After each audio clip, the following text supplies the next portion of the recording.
Olá pessoal, mais uma vez aqui com vocês para falarmos sobre direito processual civil, sempre com enfoque no código que está por vir, no novo Código de Processo Civil, ainda em trâmite, mas que em breve será realidade. Então nada melhor do que enfocarmos os temas objetos das nossas aulas nesse novo código. É claro que fazendo um confronto com o código em vigor, o código de 73. Bem, para postular em juízo, para que você possa ir à justiça, pleitear algo, algum direito seu perante o Poder Judiciário, entre outros requisitos, é indispensável que haja capacidade. Capacidade é um pressuposto processual. Sem a capacidade, não se instaura o processo. Agora, a capacidade, esse requisito para a formação válida do processo, que é essa relação jurídica, esse meio, esse método pelo qual o juiz vai declarar o seu direito, vai realizar o direito, vai acautelar o direito. Enfim, para que o processo seja validamente instaurado, é indispensável esse pressuposto chamado capacidade, que subdivide em três vertentes. Primeira capacidade é a capacidade de ser parte. Só pode ser parte, de um modo geral, pessoas naturais e pessoas jurídicas. Mas também se admite, em certos casos, excepcionalmente, postular em juízo quem não é pessoa nem natural, nem jurídica. Permite alguns entes despersonalizados, mas que têm personalidade judiciária, postular em juízo, como o condomínio, o espólio, a herança vacante, enfim, uma série de entes despersonalizados, mas que gozam dessa prerrogativa chamada personalidade judiciária. Para postular em juízo é preciso ter capacidade de ser parte. Santo Antônio não pode, ele não tem capacidade de ser parte, embora seja um santo importante, que cuida dos casamentos, mas postular em juízo é preciso de capacidade de ser parte. É indispensável, o segundo requisito, o segundo pressuposto é que tenha capacidade processual. Além da capacidade de ser parte, exige que tenha capacidade processual, ou então deve estar representado ou assistido. Pensa num garotinho com um dia de vida. Garotinho não é o governador do Rio de Janeiro, estou falando de uma criança. Então pensa numa criança com um dia de vida, ele tem capacidade de ser parte, ele pode postular alimento contra o seu pai, enfim, ele tem ampla liberdade para postular em juízo. Ele tem capacidade de ser parte, esse garoto. Sim, mas não tem capacidade para praticar por si só os atos da vida civil. No que respeita ao processo, ele não tem capacidade para, por exemplo, outorgar procuração. É preciso que ele esteja representado pelos seus pais. Ele não tem capacidade processual, mas isso é facilmente resolvido, é facilmente integrado, basta que os pais assinem por ele, representando-o. Pense numa pessoa jurídica, ela tem capacidade sim de ser parte, capacidade processual, mas é indispensável que os seus dirigentes, os seus gerentes, os seus diretores assinem por ela. A pessoa jurídica manifesta pela boca de seus representantes. É indispensável o segundo requisito, capacidade processual. E vamos ao terceiro, que interessa particularmente aqui para esta nossa conversa. O judiciário só age se provocado. Embora se fale numa abertura do judiciário, numa abertura da justiça, e há mesmo essa abertura, cada vez mais a justiça está mais abarrotada, porque uma série de direitos chegam ao Poder Judiciário, cada vez mais as pessoas procuram a justiça, estou falando de justiça envolvendo toda essa máquina judiciária. Mas essa liberdade para postular em juízo tem algumas restrições. É preciso, por exemplo, a terceira capacidade, a capacidade técnica, a capacidade postulatória. Não pode qualquer um chegar lá perante o juiz e falar: juiz, eu vim aqui pedir isso, aquilo outro. Eu quero medicamento, eu quero isso, quero aquilo. Não. É preciso que esteja representado por um advogado. Porque o advogado é técnico, o advogado tem formação em direito, senão o judiciário viveria aí uma balbúrdia absoluta.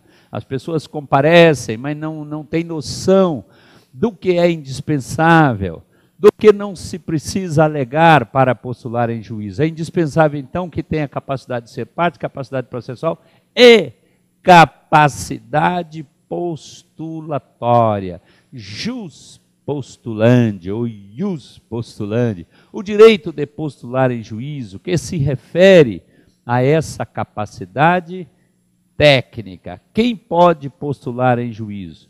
De um modo geral, os advogados, representando. Quem postula, na verdade, é a parte, é o Joaquim, o Manuel, o José, representado pelo seu advogado. Você não pode ir à justiça sem advogado. Ah, mas não posso ir nos juizados especiais. Enfim, há algumas exceções. Até 20 salários mínimos você pode postular em juízo, no primeiro grau. Recurso já não pode. Mas você pode sim comparecer lá nos juizados. No juizado especial há um funcionário que o atende e você, mesmo não sendo advogado, você narra a sua história, pede aquilo que quiser pedir. Você comprou um chuveiro Ducha Corona e ele não está esquentando, pelo contrário, ele está esfriando a água. Você fala: eu comprei um chuveiro Ducha Corona, ele não funcionou, eu quero o dinheiro de volta. E um funcionário faz o termo, faz a chamada atermação, acaba indo às mãos do juiz, vai propor conciliação, não dando, o juiz julga. Pode sim postular em juiz em casos excepcionais, sem que detenha o jus postulante. Você pode ir pessoalmente. Você pode também ir pessoalmente à Justiça do Trabalho. Isso foi uma forma de tornar a justiça mais acessível a pessoas chamadas hipossuficientes. É o trabalhador, é o consumidor, então, nesses casos. Mas a regra geral, não se pede coisa alguma na justiça sem que seja representado pelo seu advogado, sem que tenha capacidade técnica. Quem vai falar por você, quem vai falar pelo Manuel, é um advogado. Advogado é aquele... Estou falando aqui sobretudo para quem eventualmente não seja do direito, mas está aí fazendo um curso de pós-graduação sobre disciplinas jurídicas, que sabemos nós que a pós-graduação pode ser feita por quem tem curso de graduação, mas não necessariamente graduação em direito. E o direito cada vez mais tem despertado muita e muita atenção das pessoas. É muito comum encontrarmos padres, médicos, enfermeiros, enfim, que têm interesse em conhecer os direitos, os deveres, as obrigações da sua profissão, a possibilidade de eventual responsabilidade civil. Direito é um tema que permeia todas as profissões. Não é à toa que na Faculdade de Engenharia há uma cadeira de Direito, para que tenha um mínimo de compreensão. Então, estou falando aqui, sobretudo, para quem não domina essa temática da qual eu estou a tratar. Então, é indispensável que haja o advogado, salvo casos excepcionais. Advogado é aquele formado em direito. É aquele formado em direito, ou seja, o bacharel, inscrito na Ordem dos Advogados do Brasil. Eu posso perfeitamente ser só bacharel e não ser advogado. Mas não há como ser advogado sem ser bacharel. A advocacia constitui um segundo degrau. Há o requisito de ser bacharel em direito. Presta-se um exame na Ordem dos Advogados, recebe o número da inscrição, um cartão, uma caderneta que comprova que você é advogado, e a partir disso você tem no Brasil plena liberdade para atuar em qualquer fórum, em qualquer tribunal, inclusive no Supremo Tribunal Federal. E para postular em juízo é preciso ter capacidade postulatória, é preciso estar representado por advogados. Muito bem, e estamos chegando aqui no tema específico desta nossa conversa. Como é que os advogados são remunerados? Não só o advogado, mas o profissional liberal de um modo geral. E cito como exemplo os advogados e os médicos, mas há outros profissionais liberais que não têm vínculo empregatício, eles recebem honorários. É uma palavra que lembra honorífico, por um desempenho de uma função honorífica muito importante. Os advogados recebem honorários. E os honorários dos advogados podem ser contratados ou decorrer da sucumbência, da imposição da condenação do juiz na decisão judicial. Os honorários podem ser contratuais. Você falou, doutor Manuel, eu gostaria de ingressar na justiça porque o fulano de tal me causou danos. Advogado, bem, vamos combinar. E vocês podem celebrar um contrato de honorários de advogado. Honorários advocatícios. Tudo isso previsto no Estatuto dos Advogados, no Estatuto da Advocacia. Mas além desses honorários contratuais, a lei prevê, e eu estou falando aqui do novo Código de Processo Civil, o atual também prevê, mas porque no tema há diversas alterações, resolvi trazer aqui para falar com vocês. Além desses honorários contratuais, há os honorários sucumbenciais, aqueles fixados na sentença, no acórdão, na decisão judicial de um modo geral. Aí, de regra, na sentença e também, de acordo com o novo CPC, poderá ser fixado na fase recursal. Vamos tratar então, pessoal, dos honorários advocatícios. Ele insere-se dentro desse contexto, né, da capacidade postulatória, que é um dos requisitos de validade do processo. O processo nem existirá se não houver uma petição inicial e subscrita por um advogado, né? É o caso até de inexistência do processo. E aqui vamos tratar desse aspecto financeiro, honorários advocatícios. Muito bem, vamos tratar de honorários advocatícios, não os contratuais, mais próprio lá do âmbito dos direitos, das obrigações, dos contratos.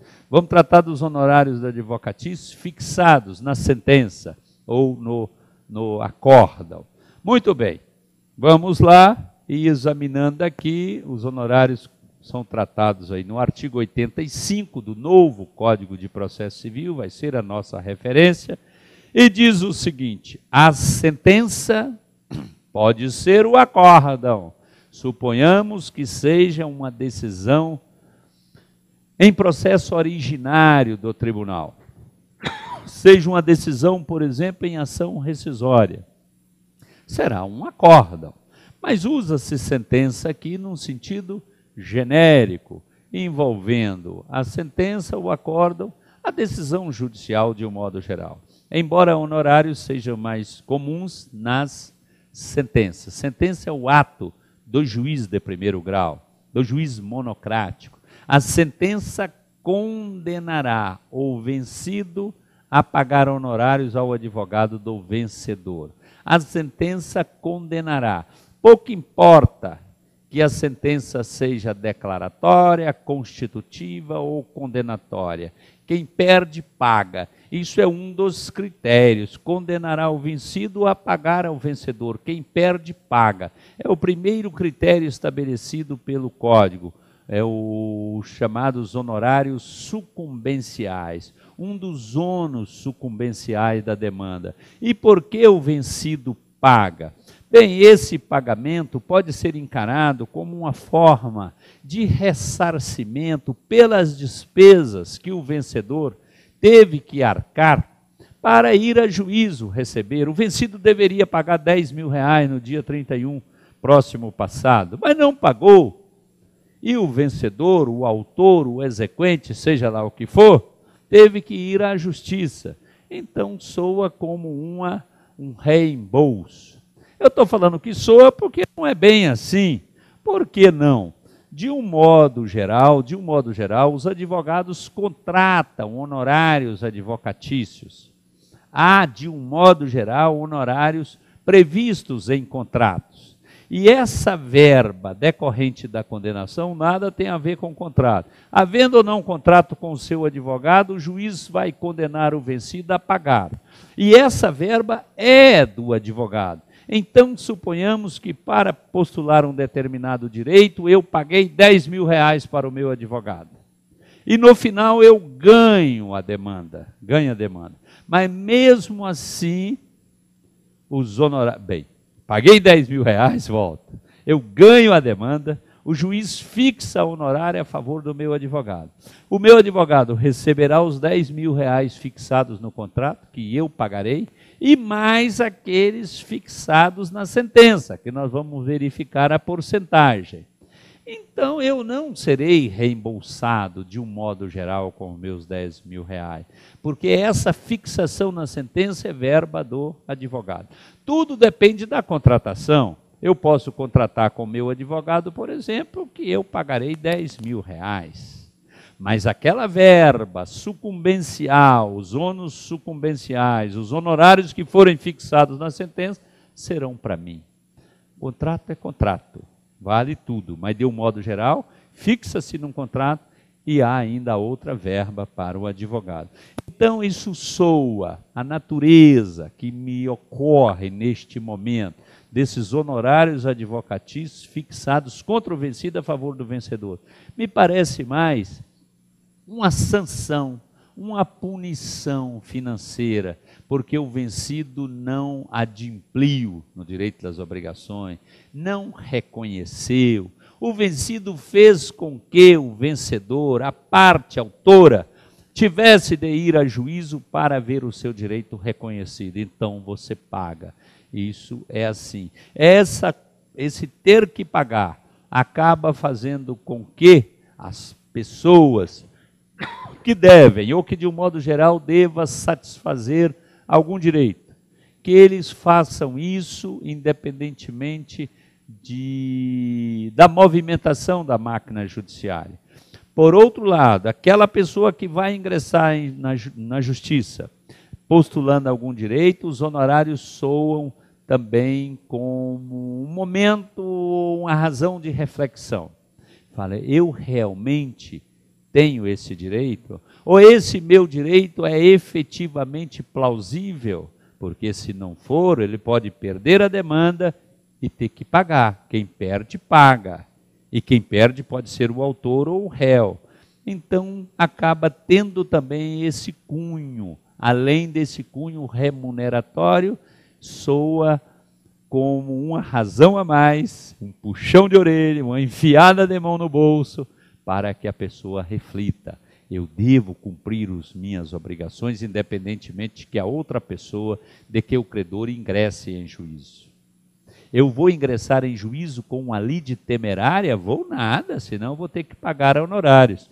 A sentença condenará o vencido a pagar honorários ao advogado do vencedor. Esse é o primeiro critério, chamado critério da sucumbência, ou princípio da sucumbência. Vou apanhar uma água aqui, porque sem água não dá para falar. Mas há outro princípio que norteia os honorários, porque nem sempre a demanda acaba assim, com um vencido e um vencedor. Às vezes o processo é extinto, sem resolução do mérito. Não há vencido nem vencedor. Por exemplo, extingue por falta de um pressuposto processual. Extingue por falta de uma condição da ação. E aí, quem é vencido, quem é vencedor? É por isso que o Código, e sobretudo a doutrina, adota dois princípios. O da sucumbência, quem perde, paga. E o princípio da causalidade. Quem deu causa à movimentação da máquina judiciária? Ah, foi você, Eupídio, que provocou a máquina judiciária, que ajuizou uma demanda e o seu processo foi extinto sem resolução do mérito, porque não estava preenchido um pressuposto processual, porque não estava presente, por exemplo, uma condição da ação, você não tem legitimidade para postular esse direito, e mesmo assim você provocou a máquina judiciária, de forma que o processo foi extinto. Você não é vencedor, mas também não é vencido, porque o mérito da demanda não foi apreciado. Extingue-se o processo antes de ter uma solução do mérito. Quem paga, neste caso, sou eu, porque o princípio aí é dessa provocação, digamos assim, né, da causalidade. Fui eu quem deu causa à provocação da máquina judiciária. Não deveria ter provocado. Ou então eu provoco a máquina judiciária, e até deveria, mas não cuido, digamos assim, adequadamente do processo. Eu ajuizo a demanda, está correndo tudo bem, mas eu abandono o processo. Eu deixo esse processo paralisado, sem tomar alguma providência que me competia. Por exemplo, há que citar um dado litisconsorte, e eu não promovo, não pago para que o oficial de justiça vá citá-lo. Esse processo será extinto. E aí, quem é vencido? Quem é vencedor? Ninguém. Mas quem deu causa, neste exemplo que eu estou dando, é o autor, poderia ser o réu. E aí o autor pagará. Então, dois princípios para os honorários, da sucumbência e da causalidade. Até agora eu não falei nenhuma novidade para você. Essa matéria está prevista no artigo 20 do CPC. E o artigo 20 do CPC atual, aqui é o novo CPC, o 85. O 20 fala que a sentença condenará o vencido a pagar ao vencedor as despesas que antecipou e os honorários advocatícios. E vai por aí afora. O 21 também trata de honorários e etc. Embora, vamos lá, esse é o 85, não há mudança substancial. Vamos ver o primeiro parágrafo, o parágrafo primeiro. São devidos honorários advocatícios na reconvenção, no cumprimento de sentença, na execução, resistida ou não, e nos recursos interpostos cumulativamente. Aqui há muita novidade, muita. Algumas novidades inseridas agora na lei, outras novidades trazidas pela própria jurisprudência. Vamos lá. São devidos honorários advocatícios na reconvenção. Na linha da jurisprudência já é assim. Então, diria, a inovação aqui é legislativa, isso vai para o Código de Processo Civil que se encontra na jurisprudência. Reconvenção é uma nova ação, é ação proposta pelo réu em face do autor, nada mais razoável, em razão da independência dessa ação, chamada reconvencional, que se haja fixação de honorário. O autor pode vencer a demanda principal, e aí o réu pagará honorários para o autor na demanda principal. Mas o réu pode vencer a reconvenção e há a mais absoluta independência. O autor pode vencer a ação principal e o réu vencer a reconvenção. Quem perde, paga. É assim, isso está aqui escrito agora. No cumprimento de sentença há honorário. Não há previsão no artigo 475, J, por exemplo, e seguintes. Não há. Mas a jurisprudência sedimentou no sentido de que no cumprimento de sentença há honorários. E agora é lei, ou será lei. Agora está aqui no novo CPC. Então foi condenado a pagar uma dada importância, foi condenado a pagar R$500 mil. Não pagou no prazo de 15 dias, enfim, depois da intimação, 10% de multa, e teve que obrigar, digamos assim, o credor a ir à justiça de novo para exigir o cumprimento da sentença. O devedor, o condenado na sentença, não adimpliu voluntariamente a obrigação.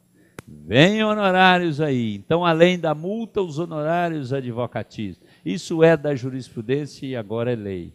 na execução. Execução, por exemplo, de título extrajudicial. Execução de título judicial de sentença em face da Fazenda Pública.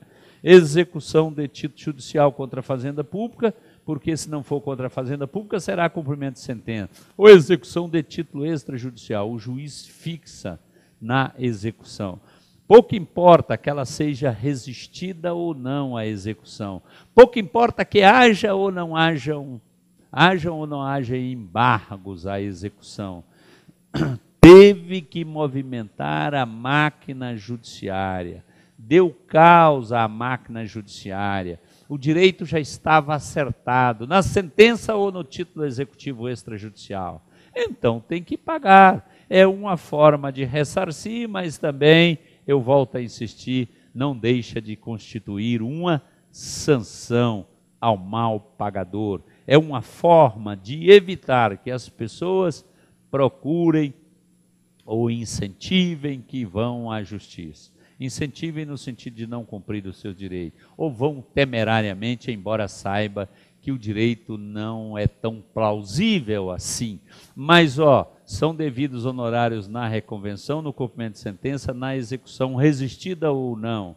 Leia-se, embargada ou não. E o cumprimento de sentença também resistido ou não, porque pode ou não haver impugnação ao cumprimento de sentença.